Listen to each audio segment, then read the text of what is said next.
Hey everybody, welcome to Carbon's DIY Garage. This morning I am going to be replacing a 2.5-inch spacer lift that I put on this Jeep back in early 2012 with a brand new 2.5-inch suspension lift, no spacers involved, from Teraflex. And if you're a movie fan out there and you think you know where this prop came from, drop it in the comments. I'd like to see what you guys come up with. It wasn't actually in the movie, it was a prop used in filming and then replaced with CGI later. Maybe that's a help for you. All right, I've got the Jeep up on jack stands, and as the wheels are off here in the rear, you need to do the rear first for reasons I'll explain in a second. I've got it on jack stands on the frame, obviously not on the axle, and that's as high as my 2.5-ton jack can get this up in the air. Hopefully it'll be high enough so that this can droop down far enough that I can get the springs out, but if not, I have to probably jack it up some more with some blocks of wood. You'll also notice that I have the rear differential up, being held up by the jack. That's putting the axle more at normal ride height. That way I could go ahead and take the tires off, and then the suspension should pretty much be as if it were sitting on the ground, which means hopefully none of it's binding up. But you will need the jack here, and you'll lift and lower the differential to get those bolts to unbind, especially probably when we're removing the track bar. But enough yammering for me, let's go ahead and get started. So the first thing I'm gonna go do is loosen all 8 of the rear control arm bolts, and later I'll end up removing one of them like I said before. All right, I've got those 8 control arm bolts loose. Now I'm gonna go ahead, since I'm in the spirit of loosening things, I'm just gonna go ahead and loosen the 2 track bar bolts and make sure that those will be able to come through easily. So I don't know if I made it clear up front, but I'm doing everything on both sides at once. So all 8 control arms, the track bar bracket on both sides. But then next thing we have to do is kind of get everything off that'll prevent the axle from drooping to full extension. And so that includes the brake line bracket and also the ABS wire and where it's attached to the wheel.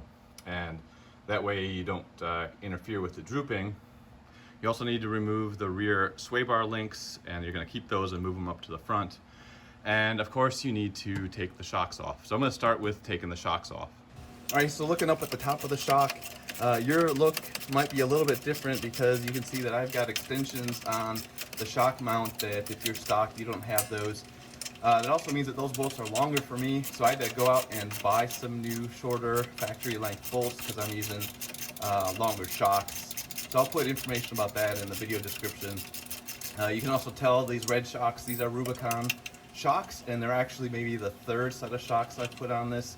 All of it being Rubicon takeoffs, none of them bought brand new. So this will be the first suspension I've actually bought brand new for this Jeep. And then for the lower shock mount, it's just 18mm nut and bolt.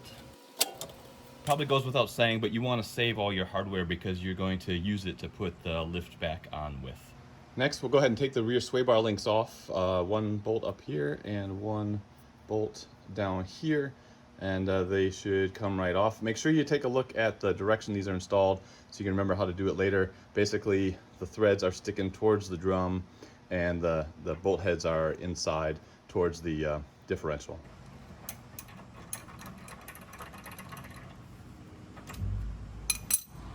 I was fighting a little bit with the top bolt on this sway bar disconnect, or the sway bar link, and that's because I didn't have the axle high enough so that the sway bar and the link were stress-free. And you can see that naturally there's quite a big difference there. So I really ought to have adjusted the axle so that it wasn't bound up, and it would have come out much easier.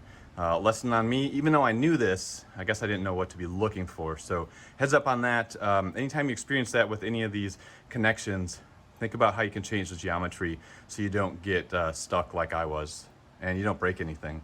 Whoever installed this thing did a number on the sleeve. You can see on the inside there, threads into the sleeve. And then the nut is actually crushed through the rubber bushing onto the sleeve as well. So I don't know who did this, but they definitely need to be more careful next time. Oh wait, that was me 10 years ago. Whoops. With the sway bar links disconnected, I'm gonna go ahead and remove the bracket, which is for stock. It'll be this 10mm bolt that holds your brake lines up against the frame. I've already got that lift installed, so I actually have an extension here already, but I'm still gonna remove it. 10mm bolt, and this will give me lots of droop for that axle.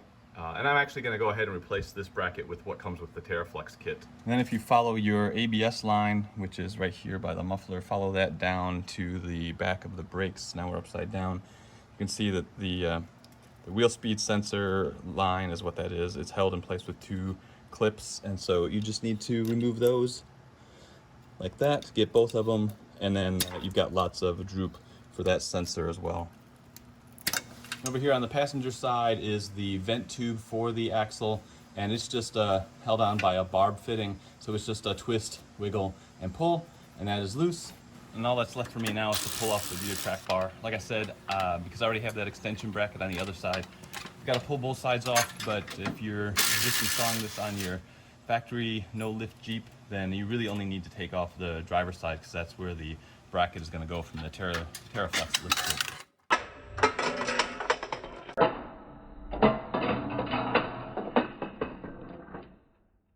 Well, I guess if you take all the bolts out, the track bar is just going to drop out if you get the suspension angles right, so oops.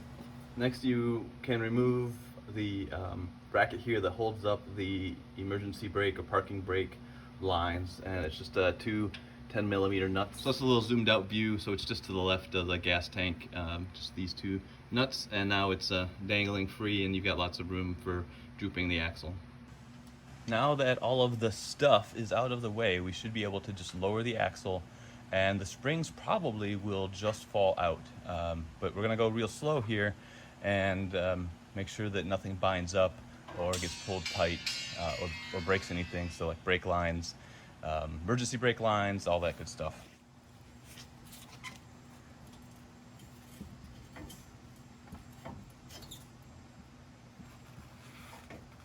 If you have a stock Jeep, this rubber spring isolator might come out with the spring. Mine stayed stuck up there. That's because it's also up into that spring spacer that I've got to take out. There's a bolt up there in the middle holding it in place, so I need to remove those on both sides. These are the rear bump stop extensions, and they just simply go on top of the shelf here on the axle, just like that. So the little nose here points towards the front, and you just drop provided bolt and washer. One in the front, one in the back. Drop it in like that, washer and nut on the bottom, and just tighten it up. Access is pretty tight in here, so definitely don't tighten these down until you have both of them started. So next I'm going to install this rear track bar bracket that sits on top of the axle, and just goes on like this over the track bar bracket on the axle itself, something like that. And then there's a U-bolt that goes over here, and then like I said, the lower control arm bolt goes back into its hole in the axle bracket here, and it'll hold that track bar bracket in place. So the bracket comes with this sleeve that needs to go up into the bracket here on the axle to keep the axle bracket from crushing when you install the bolt.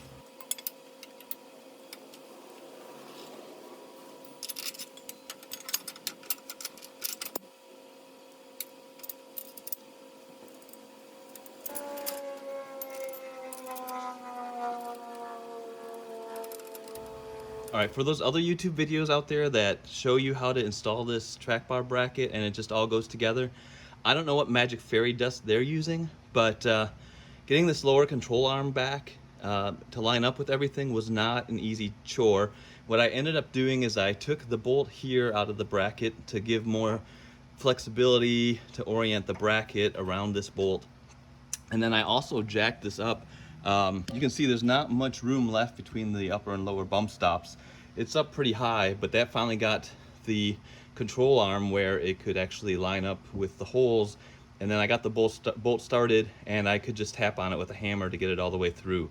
But it took me about a half hour to find the right configuration to be able to get that bolt in. So it's not, at least for me, it was not a 2-minute chore. But now I'll go ahead and put this bolt back in and get these bolts tightened down. I will not tighten the lower control arm bolt, but I will tighten this one to 75 foot-pounds and tighten both of these to 85 foot-pounds per the instructions. Doing it a little bit at a time so everything's loaded evenly. just a final post-torquing update. I did torque this to 75 foot-pounds, but these, I'm really worried that anything more than 45, and it's just pulling the frame, the bracket backwards, and I'm worried about putting too much torque into it and it's stripping the bolts or the frame or breaking something. So I'm going to leave it at 45 foot-pounds. I think that'll be sufficient. The torque spec from Teraflex is 85 foot-pounds. I'm just nervous about putting that much into it. Totally up to you, just telling you what I'm doing. Next up, we're going to install our new springs. So you take the spring isolator that was on your install, your factory piece, put it on the top of the spring. Big end of the spring goes up and little end just sits on the perch, and there you go. And I have lots of droops, so I have lots of room, and it's just going to sit there until I go and put the little keeper that goes down here to hold the spring in place. With both the springs in place, I'll go ahead and slowly raise up the axle to get the springs to engage with the upper perch and make sure it's all lined up. So now to install the retainer for the rear springs, it's a bolt, lock washer, massive washer, this nut that slips into this little tool that they give you. And it's really a two-part effort. So the washer and the bolts go in through the top, and then on the front side, so towards the front of the Jeep, there's a gap where you can slip this in. So this is the front, the forward facing, the engine side of the rear axle. You can see the little gap there from the, this is the parking brake wire, but that's where you slide your tool with the nut.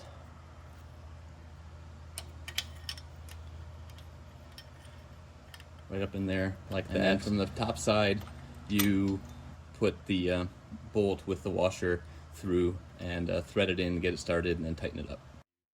Next up, I'm going to install the rear sway bar links that came with the kit. And thankfully I don't have to reuse the bolt that I had up on top on the sway bar itself, because these new sway bar links come with an integrated bolt and the ball joint. And this one, if it starts to spin on you, you just take an Allen key, stick it in the end here as you tighten the nut down, and then once you get a good tension on the nut, it shouldn't spin the ball joint anymore, and you can go ahead and torque it up. The factory spec for this top torque is 66 foot-pounds, and then reusing the bolt in the bottom, the spec there is 75 foot-pounds, and you want to have the bolt head on the inside of the axle bracket, but the sway bar link itself goes on the outside of the bracket and also on the outside of the sway bar, and you do that on both sides. Next up are the shocks, and you can leave one of the bolts up there and just slip the bow tie over the bolt, and then that'll help hold it in place, and then you can put the other bolt in on the other side, and then snug it up to start with, and before you torque everything down, just get the whole shock installed. I'm gonna go ahead and put the camera down and get this in place. Don't want to drop it on my face, trying to do this all one-handed. With the shock not tight, but mounted up there, I'll cut the line here. The shock will extend, and I will try to time it just right to get the bolt into the shock without having to leverage it back up. But I probably have to get a screwdriver and push it back up, because I'm never that lucky.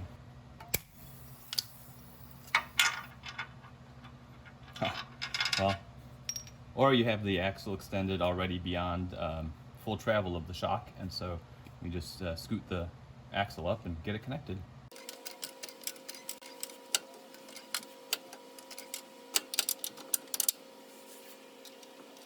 These get torqued to 56 foot-pounds, and the upper bolts get torqued to 37 foot-pounds. So I'll torque this bottom one and then go take care of the top one. Or the top two, I guess. I took the rear track bar. I was just going to install it right there because that would be just super easy. It'll just slide right in, get that connected but not torqued. And then I reconnected the vent line for the axle. And then I reconnected the parking brake cable retainer thing up there. And then on both sides, I reconnected the speed sensor cabling that uses little Christmas trees here on the back side of the axle frame here. And then I thought, well, what the heck, may as well go try to put the track bar in. And I honestly only had to raise the axle up just a little bit and the holes lined up. There's 2 holes here. Use the top hole for the 2.5-inch lift that we're installing, and it all went back together, and so I've got it tightened. The only thing, let me see if I can show you, the nut is actually pretty close to the coil for the spring, so you're definitely going to need an open-ended wrench versus a socket to tighten this down. But I've got track bar in. I thought that would be a lot more difficult than it was. So everything is now reconnected. So really the next and last step is to put the tires on, put this down on the ground, and then go torque all of the suspension parts. So all 8 control arm bolts and the 2 track bar bolts. Everything else is already torqued, so the rear track bar relocation bracket, that's already torqued in place. The shocks are torqued, and the sway bar links are torqued. So it's just those suspension bolts, and I think 125 foot-pounds for all the control arms, and I'll have to double check on the rest. I knew I would forget something before I go put the tires on. The brake line relocation brackets, I did take my old ones off. Came with that old cobbled together lift. This is the one that Teraflex sent. Reuse the 10mm bolt. They have a little kit that's got a bolt, a nut on the back side, 2 washers, real simple. You just put these things together, the bracket and your brake line, and boom, nice brake line relocation bracket. Do that on both sides, then you can put the tires on, get this thing on the ground, torque it all up. Well guys, the rear end is all done. It's back on the ground, all torqued up. About to start on the front, except I need to call it off for today for other family stuff we got going on. So I've got a 2.5-inch lift on both the front and the back. Just back end's new, front end's old. But next time I get into this, we'll get the front taken care of.